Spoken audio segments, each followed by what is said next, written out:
எருசலேமுக்கு போனாலும் பாவம் மன்னிக்கப்படும் பைபிள் சொல்லவே இல்லை. சில ஆட்கள்லாம் இங்கேருந்து எருசலேமுக்கு போகிறது, ஹோலி சிட்டின்னு போய் அங்கே இருக்கிற பொருளெல்லாம் வாங்கிட்டு வந்து வீட்டில் தொங்க விடுறது. அப்புறம் யோர்தானில் போய் இங்கே ஞானசானம் எடுத்திருக்கோம் ஆல்ரெடி, யோர்தானை பார்த்தோன்னே இன்னொரு தடவை ஞானசானம் எடுக்கிறது. என்னன்னு கேட்டால், இயேசு ஞானசானம் எடுத்தார் நானும் எடுக்கிறேன் அப்படின்னு. இயேசுநாதர் எடுத்தாருன்னா நீங்களும் எடுப்பீங்களா? ஒருத்தர் என்கிட்ட ஞானசானமே எடுக்க மாட்டேன்ட்டார். இங்கே என்னன்னு கேட்டால், நான் இயேசு யோர்தானில் எடுத்தார் நானும் யோர்தானில் தான் எடுப்பேன் அப்படின்னு. நான் கேட்டால், நீ செத்தா உன்னை எங்கே புதைக்கிறது? இயேசு வந்து இஸ்ரவேலில் எருசலேமுக்கு புறம்பே புதைச்சாங்க, உன்னையும் புதைக்கலாமா? அங்கே இன்றைக்கி நிறைய பேர் ஒரு குரூப் இருக்குது.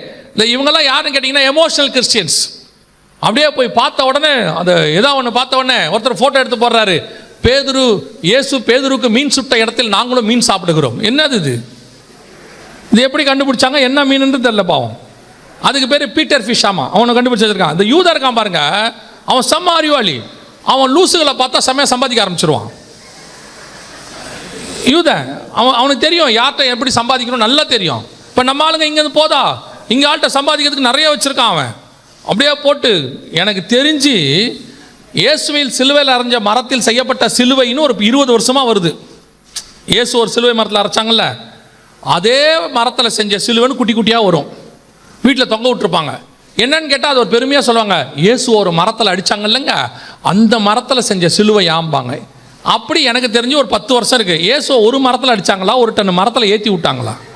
எவ்வளோ சிலுவை செய்கிறது? நிறைய பேர் இருக்காங்க அப்படி. நான் என்ன சொல்கிறேன்னா, நீங்கள் அதை ஒரு ஞாபகார்த்தமாக ஒரு பொருளை வாங்கி வச்சுக்கிறதுல நான் தப்புனே சொல்ல வரல. அதை புனித பொருள்னு சொல்லி அது மேலே அப்படியே வாஞ்சையாகி அதை தொட்டு கும்புறது, அதை கண்ணில் ஒத்திக்கிறது, அதெல்லாம் செய்யாதீங்க. உங்களுக்கும் எனக்கும் பரிசுத்தம் என்பது எங்கேயுமே இல்லை.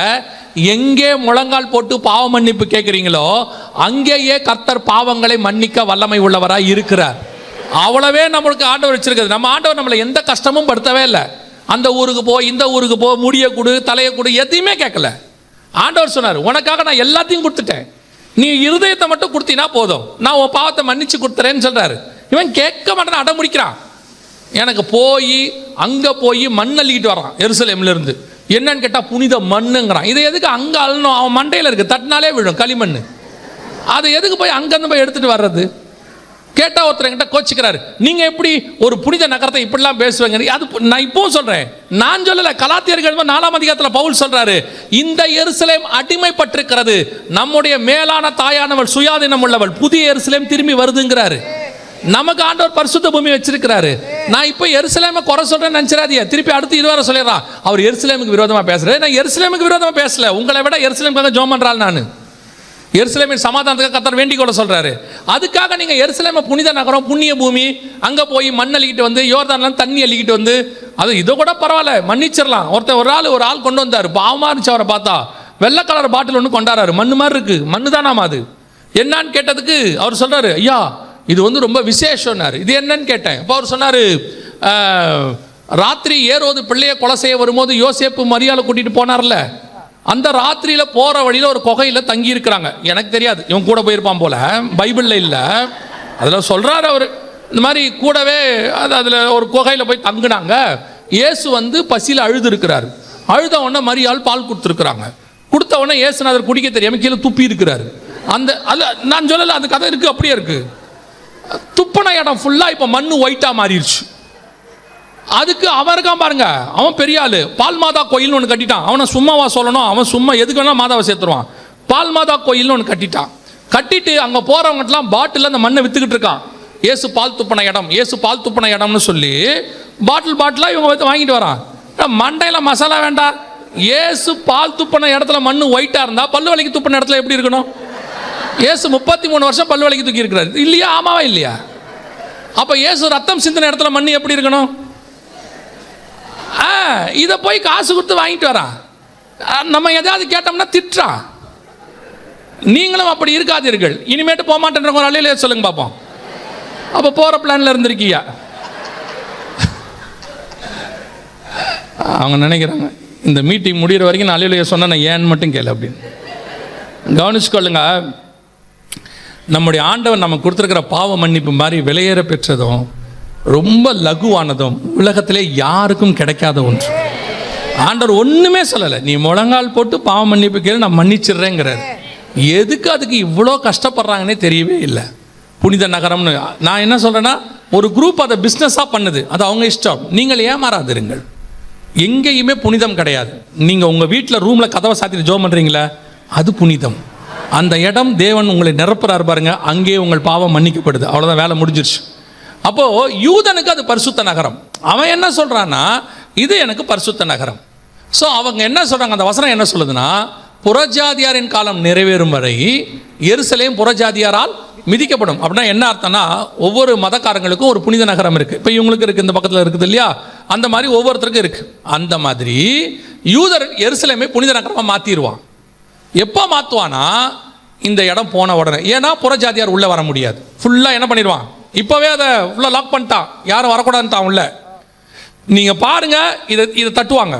இதை தட்டி முடித்த உடனே டோட்டல் எருசலேமும் புறஜாதியார் நகரம், உள்ளே யாரும் புறஜாதியார் வரக்கூடாது இருக்கு. இப்போது நீங்கள் சவுதி அரேபியாவுக்கு போனீங்கன்னா மெக்காக்குள்ளே புறஜாதியார் போக முடியாது. 75 கிலோமீட்டர்ஸில் நிறுத்திடுவான். அது உள்ள ஒன்லி அந்த மதக்காரங்க மட்டும்தான் போகணுன்னு வச்சுருக்கிறாங்க. இதே மாதிரி பல நாடுகளில் பல மதங்களில் இருக்குது. அதே மாதிரி யூத மாற்றிடுவான். அது எதுக்கான அடையாளம்னா, புறஜாதியாரின் காலம் நிறைவேறுகிறது, சபை காலம் முடிவுக்கு வருது, நியாயப்பிரமாணம் தொடங்குதுன்னு அர்த்தம். அந்த அவங்க ஆலயம் வருதுன்னா என்ன அர்த்தம், நியாயப்பிரமாணம் தொடங்குதுன்னு அர்த்தம். ஸோ கர்த்தர் சொன்னபடி நம் கண்களுக்கு முன்பாக இதை விழுகிறதை நீங்கள் பார்க்கும் பொழுது நம்முடைய காலம் என்ன வருகிறது, முடிவுக்கு வருகிறதுன்னு அர்த்தம். ஆண்டவர் சொன்னபடி. இப்போ யோசிச்சு பாருங்க, அதனுடைய 1 கிலோமீட்டருக்கு முன்னாடி வரைக்கும் என்ன வந்து விழுந்துருச்சு, மிசைல்ஸ் வந்து விழுந்துருச்சு. அது விழுந்துச்சு, இதை மட்டும் கீழே தட்டினாங்கன்னா உலகத்துக்கு பேரழிவு. புறஜாதியாரின் காலம் நமக்கு முடிவடைகிறது, உபத்திரவ காலம் ஆரம்பிக்கிறது என்று அர்த்தம்.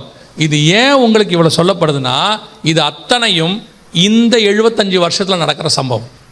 1900 வருஷமாக இல்லாத ஒரு விஷயம் எப்போ நடக்குது, இந்த 75 வருஷத்தில் நடக்குது. அப்படின்னா நீங்களும் நானும் தான் கடைசி கால ஜனங்கள். இஸ்ரவேல்னு ஒரு தேசம் உருவாகி, ஒரு எருசலேம் பட்டணம் வந்து, இப்போ அந்த இடத்துல 3வது தேவாலயம் கட்டுறதுக்கு எல்லாம் ரெடி ஆகி, ஒரு பக்கம் ரஷ்யா ஈரான் எல்லாம் வந்து அந்த இடத்த ஆக்குபை பண்ணுறதுக்கான எல்லாம் ரெடி பண்ணிட்டாங்கன்னா நம்முடைய காலம் முடிவுக்கு வருகிறது என்று அர்த்தம். அல்லேலூயா. இதில் இதுதான் வருகைக்கான காலங்கிறத எதை வச்சு நீங்கள் சொல்கிறீங்க அப்படின்னு கேட்டால், இப்போ நீங்கள் வாசித்தது லூக்கா 21, 24, 21, 28 வாசிங்க பார்ப்போம். 21, 28 வாசிங்க. இவைகள் சம்பவிக்க தொடங்கும் போது, இவைகள் சம்பவிக்க தொடங்கும் போது உங்கள் மீட்பு சமீபமாய் இருப்பதால், உங்கள் மீட்பு சமீபமாக இருப்பதால் நீங்கள் நிமிர்ந்து பார்த்து தலைகளை உயர்த்துங்கள் என்றார். இவைகள் சம்பவிக்க தொடங்கும் போது உங்கள் மீட்பு சமீபமாக இருப்பதால். அப்படின்னா என்ன அர்த்தம், இது எப்போ இந்த விஷயங்கள்லாம் நடக்க ஆரம்பிக்குதோ அப்போ நம்முடைய மீட்பு என்னவாயிருச்சு, சமீபம். நிமிர்ந்து பார்த்து தலைகளை உயர்த்துங்கள். அதோட அர்த்தம் என்ன அப்படின்னு சொல்லி கேட்டிங்கன்னா, அப்போஸ்தலர் நடவடிக்கைகள் 1ஆம் அதிகாரம் 6 முதல் 9 வசனத்தில் இயேசு பரமேறி போகும் பொழுது எல்லா வானத்தை அண்ணாந்து பார்த்துக்கிட்டு இருப்பாங்க. அப்போ ஒரு தூதன் வந்து சொல்லுவான், கலிலேயரே ஏன் வானத்தை அண்ணாந்து பார்க்கிறீர்கள் அப்படின்னு கேட்ட உடனே அவங்க சொல்லுவாங்க, இயேசுவை பார்க்குறோம். அப்போ அவன் சொல்லுவான், நீங்கள் பார்க்கும்படி இயேசுவானவர் எப்படி ஏறி போனாரோ அப்படியே இறங்கி வருவார். எப்போ வருவார்ன்றதுக்கு பதில் தான் லூக்கா 21, 28. முன்னாடி இயேசு சொல்லிட்டாரு, இவைகள் சம்பவிக்க தொடங்குகிறதை நீங்கள் பார்க்கும் பொழுது உங்கள் மீட்பு சமீபமாய் இருப்பதால் உங்கள் தலைகளை உயர்த்துங்கள். வானத்தை நோக்கி பாருங்க, ஆண்டவர் வருகிற காலம் சமீபமாயிற்று என்று அர்த்தம். சரி, இவைகள் சம்பவிக்க தொடங்கும் போதுனா எப்போ, அக்டோபர் 7, 2023 தொடங்கி 2 வருஷம் ஆச்சு. நம்ம கண்களுக்கு முன்பாக அப்படியே எல்லைகள் எல்லாம் என்ன ஆகுது, விஸ்தாரமாகுது, பெருசாகுது, அடுத்தடுத்த நிலைமைக்கு போய்கிட்டே இருக்குது. கர்த்தர் சொன்னபடி இந்த யுத்தம் அடுத்த லெவலுக்கு போகும். நேற்று கவனிச்சிருந்தீங்கன்னா உங்களுக்கு தெரியும்னு நினைக்கிறேன், கத்தாருடைய மிகப்பெரிய ஆயில் ரிஃபைனரி அடிச்சிட்டாங்க. கவனிச்சிங்களா? இப்போ கத்தார்லேருந்து எல்லாருமே இப்போ ஈரானுக்கு அகைன்ஸ்டாக மாறி இருக்கிறாங்க. இப்போ யுத்தம் இன்னும் என்னவா மாறுது, பெருசாக மாறுகிறது. நிறைய பேர் நினச்சாங்க எப்பவும் போல இது என்னவாயிடும், நின்றுரும், ஸ்டாப் ஆயிருன்னு பார்த்தாங்க. அந்த பிராந்தியம் முழுவதுக்கும் பரவுதுன்னு சொல்கிறாங்க யுத்தம். இதுக்கு நடுவில் நார்த் கொரியா, ஜப்பான் பக்கம் என்ன பண்ணியிருக்குது, ஒரு மிசைல் ஒன்று அடிச்சிருக்கிறான். ஸோ நீங்கள் பார்க்கும்படி 3ஆம் உலக யுத்தம் நம் கண்களுக்கு முன்பாக பரவ தொடங்கி இருக்கிறது. அதுதான் இந்த யுத்தமா, எசேக்கியேல் 38, 39 இந்த யுத்தம் தானா அப்படின்னு கேட்டிங்கன்னா, என்னை பொறுத்த வரைக்கும் பர்சனல் ஒப்பீனியன், இது ப்ராஃபஸி கிடையாது, பர்சனல் ஒப்பீனியன். அந்த யுத்தத்தில் நாம் இருக்கிறோம். We are in 38, 39 chapter of Ezekiel. ஆனால் இன்னும் ஒரே ஒரு கன்ஃபர்மேஷன் நமக்கு தேவைப்படுது. அந்த கன்ஃபர்மேஷனோ தூரத்தில் மேகமாக தெரியுது. யாருன்னா ரஷ்யா வர்றது. தூரத்தில் ரஷ்யா வர தெரியுது. அவன் டைரெக்டாக உள்ளே இறங்கி ஒரு அணுகுண்டையோ ஒரு ஆயுதத்தை ஏதோ ஒன்று அடிக்க தொடங்கினானா நீங்கள் அஷ்யூர் பண்ணிடலாம், எசேக்கியேல் 38-39 ஸ்டார்ட் ஆன மிக முக்கியமான இடத்துக்கு வந்து சேர்ந்துருச்சு அப்படின்னு அர்த்தம். ஸோ வேதம் சொன்னபடி இத்தனை காரியங்களும் அடுத்தடுத்து நடக்குது. சரி.